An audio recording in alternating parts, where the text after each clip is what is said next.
मध्य प्रदेश की 15वीं विधानसभा का ये अंतिम सत्र है, मानसून सत्र है। और मानसून सत्र के अंतिम दिन जिस तरह का हंगामा हुआ, पहले वंदे मातरम को लेकर हंगामा हुआ, उसके बाद सीधी पेशाब कांड को लेकर जो घटना हुई उसको लेकर भी हंगामा हुआ, जिसके बाद प्रश्नकाल हुआ, एक क्वेश्चन हुआ, उसके बाद जब शून्यकाल का समय हुआ तो विपक्ष ने हंगामा किया, सिद्धि कांड को लेकर चर्चा करने की बात कही। लेकिन इस चर्चा के दौरान जो भयंकर हंगामा हुआ, कई बार विपक्ष को गर्भगृह में भी जाना पड़ा। और कुल मिलाकर ये कहा जा सकता है कि पहला दिन जो है 5 दिन का ये सत्र है और पहला दिन हंगामे की भेंट चढ़ गया, जिसके बाद विधानसभा स्पीकर गिरीश गौतम ने पहले दिन का सत्र को कल तक के लिए स्थगित कर दिया गया, यानी कि बुधवार तक के लिए स्थगित कर दिया है।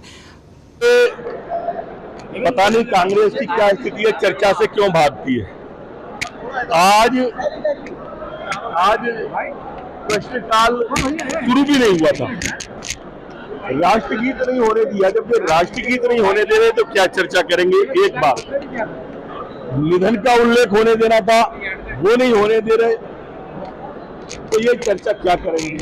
नंबर 3 बात, जिस घटना को ये उठा रहे हैं वो घटना के अंदर सारी कार्रवाई हो चुकी है, उसके बावजूद भी आप इनका दोहरा चरित्र देखिए। एक दिन 2 तरह के वीडियो वायरल हुए एक ही दिन में, एक शिवपुरी का हुआ, एक सीधी का हुआ। अब ये राजनीतिक रोटियां कांग्रेस किस तरह से सेक रही है कि सीधी के वीडियो को इन्होंने लिया, सीधी के वीडियो को आगे बढ़ाया। शिवपुरी के साथ मौजूद हैं विश्वास सारंग जी, उनसे बात करेंगे सीधी कांड को लेकर। आज जो विधानसभा में हंगामा हुआ, कार्य मंत्रणा की बैठक को लेकर बात की गई, क्या देखिए, कांग्रेस बिना मुद्दे के मुद्दा बनाने की कोशिश करती है। जिस मुद्दे पर वो हंगामा कर रहे हैं वो उसका तो पटाक्षेप हो गया, पर क्योंकि उन्हें राजनीति करनी है और मीडिया की सुर्खियां बननी है, इस तरह हंगामे कर रहे हैं।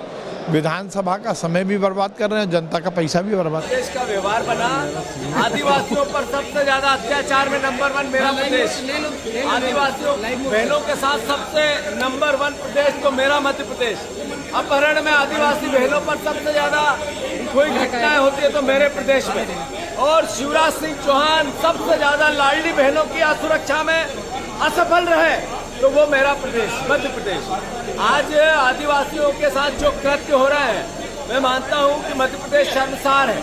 वो चाहे सीधी की घटना हो, सिंगरौली की हो, चाहे सिवनी की हो, चाहे विदिशा की हो, चाहे मंदसौर की हो, मॉब लिंचिंग, आदिवासियों पर अपराध में हम नंबर 1 है। तो मैं मानता हूं कि प्रदेश सरकार आदिवासी विरोधी सरकार है, महिला विरोधी सरकार है। शिवराज सिंह का असली चेहरा प्रदेश देख रहा है। धन्यवाद। विधानसभा को लेकर आज जिस तरह का आदिवासी मुद्दा उठाया गया था, सीधी कांड को उठाया गया था, सदन ने इजाजत नहीं दी, चर्चा भी नहीं की गई, उसके बाद विधानसभा की कार्रवाई स्थगित।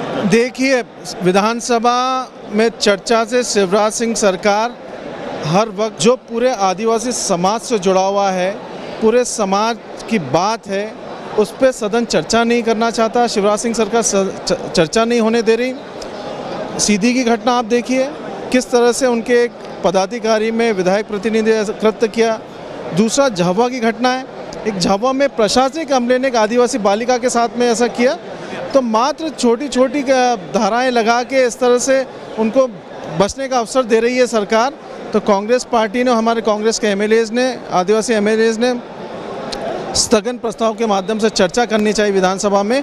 पर शिवराज सिंह जी ये भी नहीं उचित समझा कि जब इस पर चर्चा हो रही है वो सदन में उपस्थित रहते, सदन से चले गए। तो कांग्रेस पार्टी जब तक सदन चलने नहीं देगी, जब तक इस पर चर्चा नहीं होगी आदिवासी समाज पर हो रहे अत्याचार पे।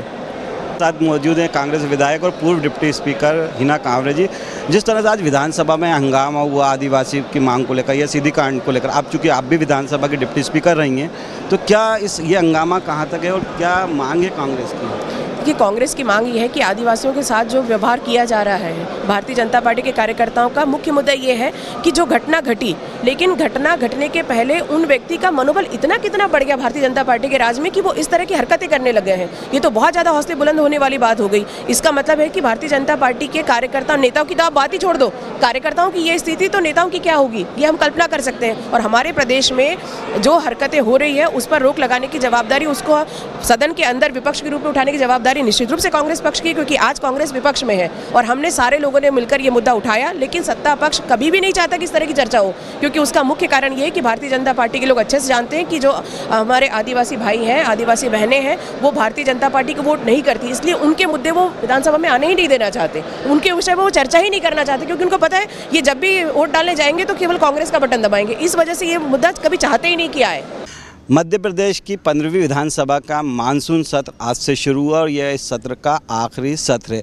5 दिन का यह सत्र आज का पहला दिन हंगामे की भेंट चढ़ गया। सत्र के पहले दिन जो दिवंगत नेता थे और जो मध्य प्रदेश की पूर्व चीफ सेक्रेटरी थी निर्मला बुच, उनको श्रद्धांजलि दी गई। श्रद्धांजलि देने के बाद जैसे सदन की कार्रवाई शुरू हुई, विपक्ष ने हंगामा किया और इसी दौरान वंदे मातरम को लेकर हंगामा हुआ। उसके बाद प्रश्नकाल शुरू हुआ, एक प्रश्न आया, इसके बाद शून्यकाल हो गया, लेकिन विपक्ष ने मांग की कि सीधी कांड पर चर्चा की जाए, सीधी जो पेशाब कांड हुआ था उस पर चर्चा की मांग की गई। इसको लेकर हंगामा हुआ। शून्यकाल के दौरान हंगामे को देखते हुए जो विधानसभा स्पीकर हैं गिरीश गौतम, उन्होंने सत्र की कार्रवाई बुधवार तक के लिए स्थगित कर दी।